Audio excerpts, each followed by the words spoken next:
वर्षा के इस मौसम में उत्तराखंड, हिमाचल, जम्मू कश्मीर और पंजाब में बाढ़ की स्थिति बहुत ही गंभीर बनी हुई है, जिसमें पंजाब की लाखों एकड़ जमीन और फसलें बर्बाद हो चुकी हैं। लोगों के घरों में 4 फुट से 12 फुट तक का पानी भर गया है। एक-एक मंजिल डूब गई है। सतलुज और ब्यास नदियां अपने रौद्र रूप दिखा रही हैं। पानी में बहकर पशु भी मर गए हैं। सब जगह त्राही-त्राही मची हुई है। बाढ़ पीड़ितों के लिए रहने के लिए ना तो मकान है, ना ही पहनने को कपड़ा है और ना ही खाने को रोटी है।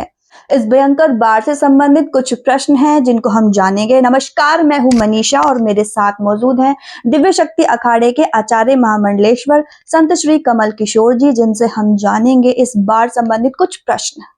संत जी, जब भी भारत में कहीं भी कोई भी प्रॉब्लम आई है, कोई भी मुसीबत आई है, तो पंजाब हमेशा साथ खड़ा रहा है।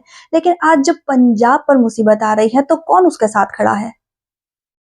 पंजाब को बाढ़ प्रबंधन के लिए या किसी और तरह के लिए जितने भी पैसे मर्जी दे दो, सरकार वहां की ऐसी है कि वो एक भी रुपया ढंग से खर्च नहीं करती।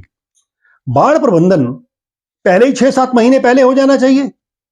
पहले भी तो पंजाब में बाढ़ आती है ना, इनको पता रहता है सरकारों को कि बाढ़ आती है, लेकिन ये अपना पेट भरने में लगे हुई हैं सरकारें। जो बाढ़ प्रबंधन का पैसा आया वो दूसरी जगह खर्च कर दिया, दूसरी मद में खर्च कर दिया। तो इससे क्या बाढ़ प्रबंधन हो जाएगा? सतलुज के किनारे पर, रावी नदी के किनारे पर बड़े बड़े बोल्डर, बड़े बड़े पत्थर ये लगा देने चाहिए थे, पक्के लगा देने चाहिए थे, लेकिन नहीं लगाए। क्यों? बाढ़ में भी, ये आपदा में भी अवसर ढूंढती है सरकार। केंद्र सरकार ने पंजाब सरकार को 6-7 माह पहले 650 करोड़ रुपए दिए थे बाढ़ प्रबंधन के लिए। तो क्या बाढ़ प्रबंधन हो पाया पंजाब में? पंजाब को बाढ़ प्रबंधन के लिए या किसी और तरह के लिए जितने भी पैसे मर्जी दे दो, सरकार वहां की ऐसी है कि वो एक भी रुपया ढंग से खर्च नहीं करती। बाढ़ प्रबंधन पहले ही 6-7 महीने पहले हो जाना चाहिए। पहले भी तो पंजाब में बाढ़ आती है ना, इनको पता रहता है सरकारों को कि बाढ़ आती है, लेकिन ये अपना पेट भरने में लगे हुई हैं सरकारें। जो बाढ़ प्रबंधन का पैसा आया वो दूसरी जगह खर्च कर दिया, दूसरी मद में खर्च कर दिया। तो इससे क्या बाढ़ प्रबंधन हो जाएगा? सतलुज के किनारे पर, रावी नदी के किनारे पर बड़े बड़े बोल्डर, बड़े बड़े पत्थर ये लगा देने चाहिए थे, पक्के लगा देने चाहिए थे, लेकिन नहीं लगाए। क्यों? बाढ़ में भी, ये आपदा में भी अवसर ढूंढती है सरकार। अगर पंजाब में पहले ही नहरों की सफाई की जाती, यानी डिसिल्टेशन की जाती या फिर अवैध खनन ना होता, तो क्या आज बाढ़ ना आती पंजाब में? बिल्कुल रोका जा सकता था। क्योंकि बाढ़ आती क्यों है? जब उसमें से खनन हो जाए, और खनन तो अवैध खनन पंजाब में बिल्कुल बहुत लोग कर रहे हैं और सरकार करवा रही है, पीठ पीछे नेताओं का हाथ है। तो अवैध खनन ने बिल्कुल नदी का रुख मोड़ दिया गांव की तरफ, बांध तोड़ दिए, किनारे तोड़कर पानी बह निकला। बिल्कुल रोका जा सकता था। लोगों का आरोप है कि पंजाब सरकार कुछ भी नहीं कर रही है। लोग खुद ही इस आपदा से जूझ रहे हैं और कुछ स्वयंसेवी संस्थाएं भी सामने आई हैं जो उनकी मदद कर रही हैं। सत्य कह रहे हैं लोग, उनकी आत्मा पीड़ित है।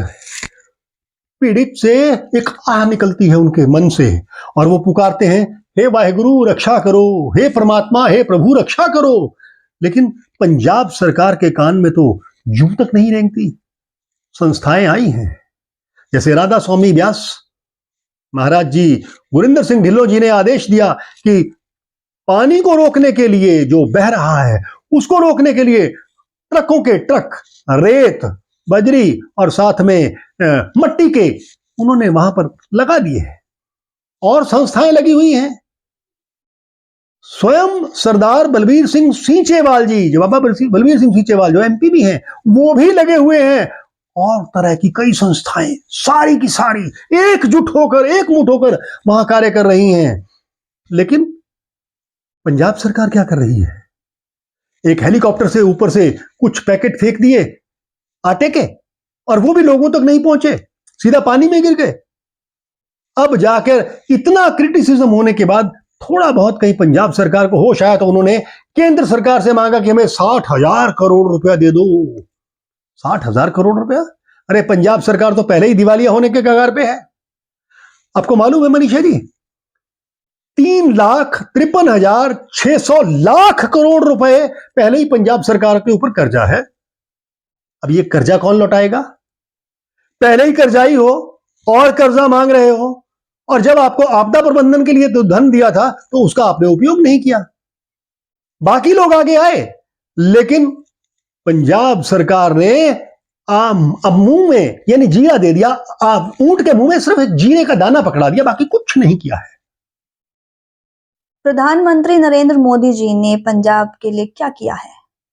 माननीय प्रधानमंत्री श्री नरेंद्र मोदी जी जैसे ही विदेश से लौटे हैं, उन्होंने सबसे पहला फोन पंजाब के सीएम मान को लगाया है और कहा है कि मुझे पूरी सिचुएशन बताइए, क्या है, आपको किसी भी चीज की जरूरत हो, केंद्र पूरी मदद करेगा। सबसे पहला फोन उन्होंने यही किया है।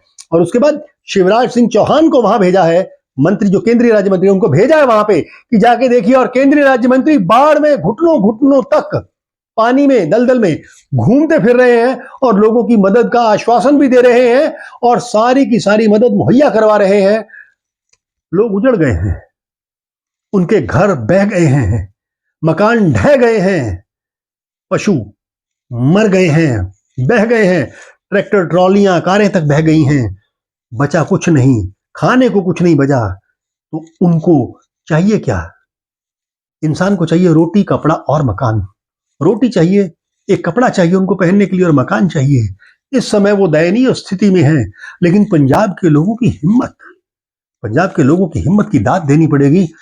आज भी वो पीछे नहीं हट रहे हैं। एक दूसरे की सहायता के लिए गांव के गांव, हरियाणा से भी लोग जा रहे हैं, उत्तर प्रदेश से भी लोग जा रहे हैं, सब किसान जा रहे हैं, इकट्ठे हो रहे हैं वहां पर मदद के लिए। ट्रक ट्रालियों की ट्रॉलियां भरकर वहां सामान जा रहा है। तो पंजाब दोबारा खड़ा होगा, ये हमारा विश्वास है।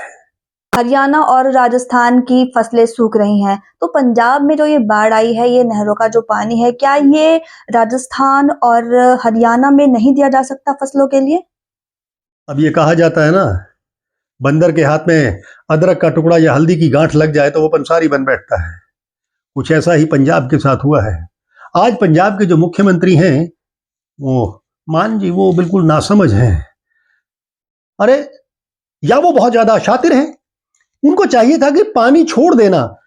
राजस्थान वाले पानी मांग रहे हैं कि हमें पानी दे दो, हमारी मूंगी की फसल सूख रही है, हमारा गन्ना सूख रहा है, लेकिन उन नहरों में पानी नहीं छोड़ा इन्होंने, पानी सूखी हुई है। अरे उधर पानी छोड़ दे तो इधर पानी का दबाव कम हो जाता, प्रेशर कम हो जाता, बाढ़ नहीं आती। लेकिन ये तो आपदा में भी अवसर निकालने की वाली सरकार है ना। इन्होंने पंजाब के लोगों को फंसाया है। कैसे?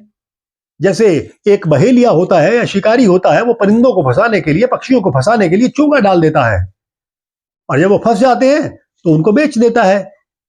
या तो कसाईयों को बेच देगा खाने के लिए, और या फिर वैसे बेच देगा शौकीन लोगों को।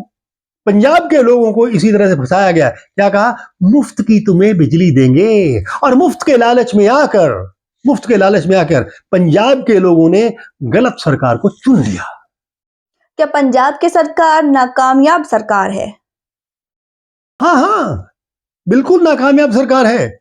अगर पहले ही आपदा का प्रबंधन कर लिया जाता तो इस तरह से बाढ़ से जो विनाश लीला हुई है, उतना विनाश नहीं होता, बहुत कम होता। अगर पानी पहले ही छोड़ दिया गया होता हरियाणा में, और साथ ही साथ राजस्थान की नहरों में छोड़ दिया होता, तो आज ये नौबत नहीं आती। लेकिन क्या है मुख्यमंत्री का कहना है? एक बूंद भी पानी राजस्थान को नहीं दूंगा, एक बूंद भी पानी हरियाणा को नहीं दूंगा। अरे ये कोई तुक है? अरे पानी है, आज पंजाब पर आपदा आई है तो ठीक है, तुम पानी उनको दो, लेकिन उन किसानों ने नहीं सोचा क्या पंजाब के किसान हैं और राजस्थान के किसान नहीं है, या हरियाणा के किसान नहीं है? किसान तो किसान है, वो अन्नदाता है। और पंजाब तो बहुत ज्यादा अन्न उगा के, सबसे ज्यादा अन्न उगा के, गेहूं उगा के, चावल उगा के पूरे देश का पेट भरता है।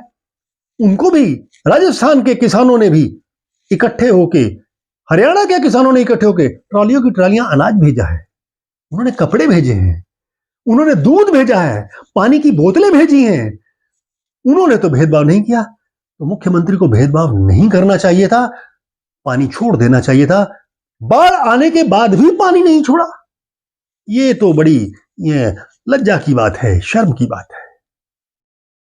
पंजाब के मुख्यमंत्री ने कहा था कि किसी इंसान की तो बात छोड़ दो, अगर कोई मुर्गी भी मरी ना तो उसका पैसा मैं दूंगा। हमारे पास इतना पैसा है, हमें किसी से पैसा मांगने की कोई जरूरत ही नहीं है। कहने की बात, कथनी और करनी में बड़ा अंतर है।